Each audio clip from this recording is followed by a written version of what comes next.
Bonjour à tous et à toutes. Donc dans ce blog, nous allons voir comment passer une liste de paramètres à une procédure stockée SQL. Je vais donc d'abord vous montrer le résultat que l'on veut obtenir.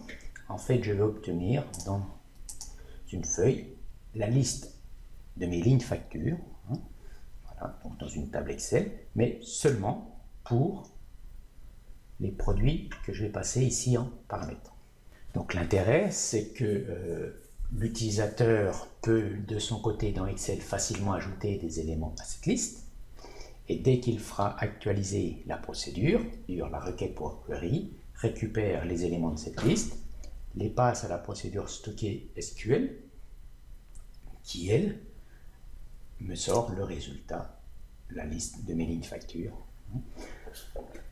avec seulement les produits concernés. Alors, je vais procéder par étapes. Je vais faire un tout petit rappel sur la construction de la procédure stockée. Donc là, le but n'est pas ni d'apprendre SQL, mais c'est simplement pour les personnes qui ne connaissent pas du tout la notion de procédure stockée, qu'ils y voient quand même un petit peu plus clair, parce que sinon, c'est pas évident de comprendre le cheminement si un des éléments n'est pas compris. Donc, je vais passer dans l'outil SQL Server Management Studio, qui est l'outil de développement principal, des outils de gestion et de développement pour créer des requêtes SQL. Donc, ici, une requête simple, une instruction simple. Donc, sélectionner étoile toutes les colonnes depuis la table ligne facture dans la base de données démo. Alors, si je sélectionne que cette partie-là, et que je fais exécuter, j'ai ici l'ensemble de mes lignes facture.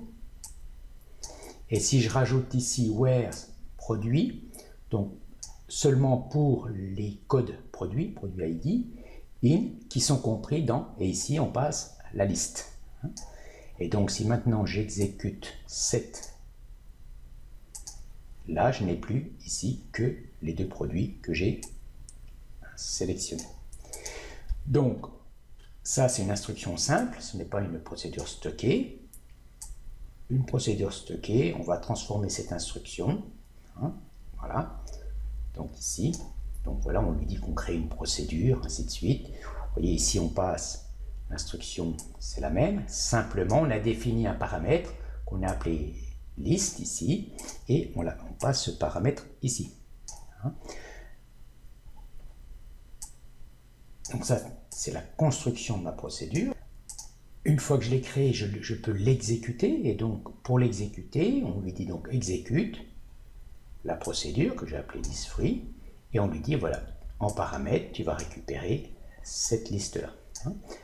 Et donc, si j'exécute cette instruction, j'obtiens effectivement la même chose. Donc, voilà. Donc, maintenant, notre objectif, c'est de pouvoir, depuis Power Query, appeler cette procédure stockée, donc qui s'appelle listFree, et de lui passer en paramètre ces éléments. Donc on va donc maintenant retourner dans Excel. Donc on va créer une nouvelle requête. Donc on va s'y prendre à plusieurs étapes pour bien comprendre le cheminement. Donc déjà, première chose qu'on va faire, on va exécuter notre procédure, voir comment on peut le faire tout simplement. Donc BI, c'est le nom de mon serveur. Ma base de données, c'est free demo.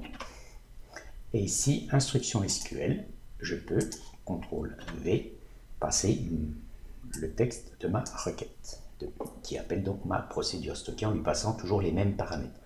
Donc ici, pour l'instant, je envoie en dur les paramètres, c'est juste pour vous montrer comment appeler éventuellement une procédure stockée avec des paramètres en constant ou sans paramètres, selon la procédure stockée. Et si je valide, je récupère bien la même chose. Et donc, si je clique sur affichage éditeur avancé, on voit ici, donc, l'instruction qui a été générée automatiquement. Je rappelle qu'à chaque fois que on exécute une manipulation dans Power Query avec l'interface utilisateur, une instruction en langage N est automatiquement générée. Donc celle-ci, elle appelle la base SQL, mon serveur, ma table, ma base de données, et là, l'appel à ma procédure. Donc nous, maintenant, ce qu'il va falloir qu'on fasse, c'est cette partie-là, en fait, c'est la passer en paramètres. Donc, on va voir qu'il y a deux parties pour faire ça. Il y a une première, c'est comment récupérer ces différents éléments ici depuis ma table Excel, parce qu'ils sont, dans notre exemple, vont être stockés dans une table Excel. Et puis, la deuxième partie qui est un problème plus de syntaxe, de codification, mais en fait, on s'aperçoit qu'ici, il faut jongler avec les simples cotes. Donc les simples cotes, c'est ce qui définit une chaîne de caractères en SQL, alors qu'en Excel, c'est une double cote. Et par contre, on voit qu'ici, j'ai des doubles cotes et j'en ai plusieurs, parce qu'en fait, dans notre requête, si je retourne dans ma requête ici, on voit que là, j'ai une double cote, puisqu'en fait, l'ensemble de la liste, voilà, chaque élément de la liste est entouré par une simple cote. Là, j'en ai deux, mais si j'en avais 3 ou 4, ils seraient séparés tous par des virgules, et chaque élément du texte est entouré par une simple cote. Et le tout, pour que, ici, il sache que le tout forme un seul paramètre, le paramètre qui doit passer à order list, le tout est entouré d'une double cote. Par contre, dans Excel, les doubles cotes, pour les gérer, vous voyez, il en met plusieurs, ainsi de suite. Donc c'est cette petite partie qui est un peu délicate, c'est de gérer la transformation et de savoir combien il faut de double cotes dans l'instruction. On va y faire en plusieurs étapes. Donc là, j'ai fait une première procédure stockée, en fait, le résultat final. C'est donc déjà, première étape, c'était de récupérer les éléments de ma liste, de ma table, les récupérer dans cette disposition, c'est-à-dire dans une disposition, on le voit, qui commence à se rapprocher de ce que veut ma procédure comme paramètre. Là, j'ai bien ma séparation par une virgule, j'ai bien la partie entre cotes, donc il ne me restera plus qu'à gérer la partie finale avec les doubles cotes de chaque côté.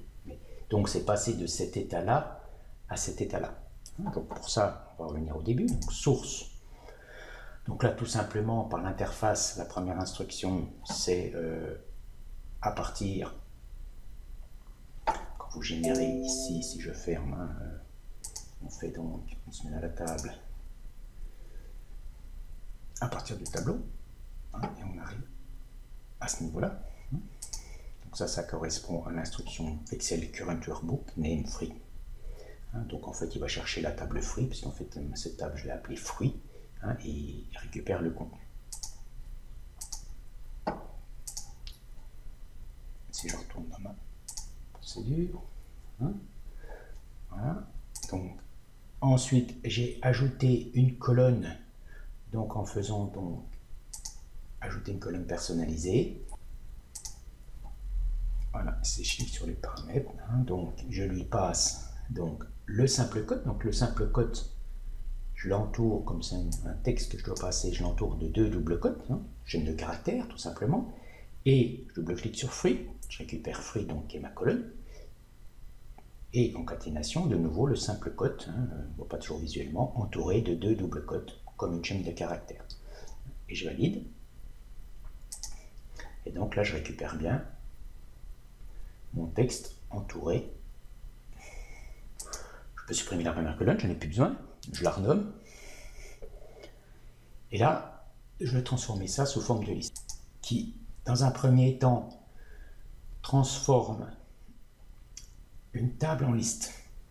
Donc structurellement ça a l'air de se ressembler, simplement ce que vous voyez ici, c'est que le nom, avant j'avais le nom de ma colonne, de ma table, ici c'est marqué liste, en fait ça n'est plus vu comme une table mais vu comme une liste. Donc d'un point de vue structurel, c'est un petit peu différent dans Power Query. Une liste, en fait, c'est un ensemble d'éléments séparés par des virgules entre accolades. Alors pourquoi je suis obligé de passer par une liste? Parce qu'il y a un certain nombre d'instructions dans Power Query qui ne fonctionnent qu'avec une liste, une structure de liste en entrée, notamment celle qu'on va utiliser par la suite. Donc je suis obligé d'abord de passer sous forme de liste pour pouvoir après utiliser la fonction line to text qui prend donc ici une liste en entrée, donc ma liste ici, que j'ai nommé liste, et donc line to text en fait elle prend toutes les différentes composantes d'une liste et elle en fait un texte, c'est pour ça que c'est marqué tout texte, elle en fait une chaîne de caractères chaîne de caractères où chaque élément sera séparé par un séparateur. Ce séparateur, on peut ici le paramétrer, donc là j'ai dit que je voulais que ce soit une virgule, et donc automatiquement le résultat, donc là on voit qu'on commence à se rapprocher de ce que je veux. La seule petite chose, c'est que le séparateur, il le met aussi à la fin. Donc là, j'ai une petite virgule en trop. Donc, je vais, pour ça, la supprimer. Ça va être la dernière étape de ma procédure pour arriver à quelque chose de conforme à ce que je souhaite. Donc, la dernière étape ici. Donc, j'utilise deux fonctions texte, traitement de texte. Une première qui est text.length, donc qui récupère la longueur de ma chaîne de caractères. Je retranche une unité, si en fait ce que je veux récupérer, c'est la longueur de ma chaîne de caractères moins 1, pour ne pas prendre la dernière virgule. Et c'est ce que fait la fonction text.start. Text.start, ça prend par rapport à une chaîne de caractères qu'on lui passe, et une valeur, ça prend depuis le début, comme le nom l'indique, start, ça prend le nombre de caractères qu'on lui passe en paramètre. Donc comme moi je lui passe la longueur de la chaîne de caractères moins 1, ça va bien éliminer, ne pas prendre le dernier caractère, et c'est ce que je veux éliminer, en fait c'est bien ma virgule de fin. Donc là j'ai quelque chose qui est conforme, à l'exception près bien sûr, comme on l'a vu tout à l'heure, c'est que dans la procédure stockée, quand je vais devoir générer mon instruction finale, il va falloir que je rajoute de chaque côté les doubles cotes et ainsi de suite. Mais sinon, j'ai déjà une bonne partie qui est réalisée. Donc maintenant, on va passer à la phase finale. Donc,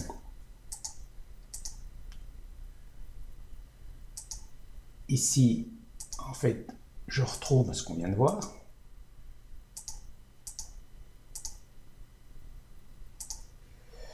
Et c'est juste dans la partie ici finale, donc toute cette partie-là, c'est ce qu'on vient de voir. Donc, la dernière instruction, c'est celle qu'on avait fait, c'est notre première requête, si vous vous rappelez, c'est ni plus ni moins SQL Database, où je passe mon serveur, ma base de données en paramètres, et ici, l'appel à ma procédure stockée.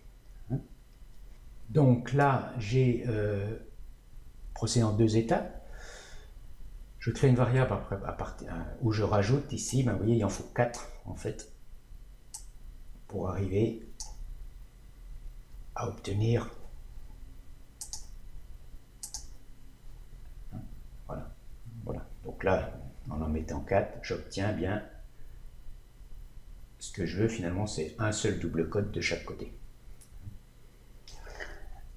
Donc là, j'ai ma chaîne qui commence à se rapprocher de ce que je veux. Si je reviens dans SMS, là voilà, j'ai bien ce que je veux. Donc maintenant que j'ai un résultat conforme, il ne me reste plus qu'à le rajouter dans mon instruction. Et là, simplement, je prends mon instruction, je concatène ma variable. Donc comme elle est bien conforme, je vais bien obtenir le résultat définitif final que je souhaite. Donc là, fermer charger.